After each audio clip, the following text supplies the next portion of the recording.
Basketball can be a very tricky sport to learn how to play. It's very fast paced, but one of the trickiest moves to basketball actually doesn't have to do with the fast pace.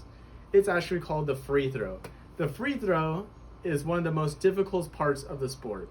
Did you know only 75% of the free throws shot in the NBA are made and have a successful rate? Did you know even players such as Shaquille O'Neal only makes 53% of his free throws, and star players like LeBron James only make 73%? Free throws can be really tricky, but once you keep practicing the fundamentals and mechanics, you'll get them down and you'll have a high successful rate at them. There are three main points I want to get across here. The first main point I want to get across is definitely you want to have a good routine, a solid routine that gets you in your zone and makes you feel comfortable once you're going to shoot the basketball. Once you get a good routine, when you're at the line, then that's when you want to worry about the second thing I want you to most learn about is the hand position. When you do it, you want to position your hand at one of the creases right here. Put your least dominant hand right there, and put your most dominant hand that you're going to shoot with and you feel most comfortable with right here in the middle of the ball.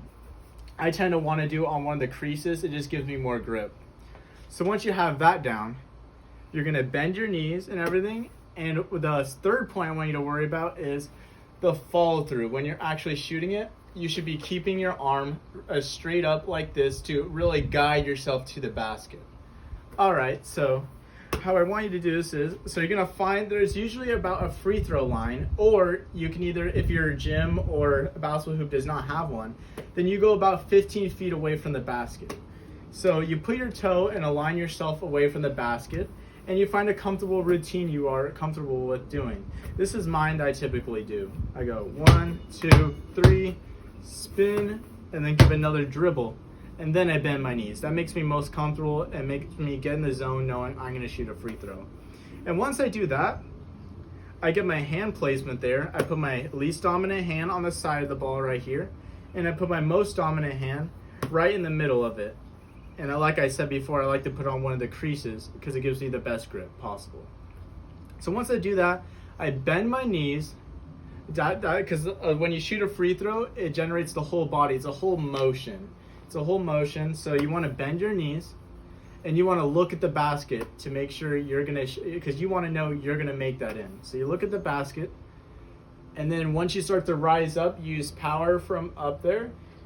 And like I said before, you're going to shoot it while having in mind how far away you are and what distance you have to go to make it in. And you're going to follow through. You're going to follow through with your right hand that you're shooting mainly the ball with, and you're going to want to go straight into the basket. All right, so let's go look at it one more time. Make sure I'm aligned with the basket, and then I'm gonna take a couple of dribbles. Do whatever you're comfortable with. I got my grip, least dominant hand on the side, like that, and I go like this, bend the knees, and keep the follow through. All right, now I'm gonna show you a demonstration on how to shoot the actual thing with a real basketball hoop. All right, and here is the demonstration of the free throw routine. I'm at the line, about 15 feet away from the basket. About to do my routine.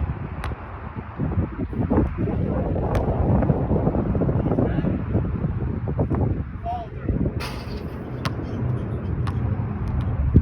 And those are the proper mechanics on how to shoot a free throw.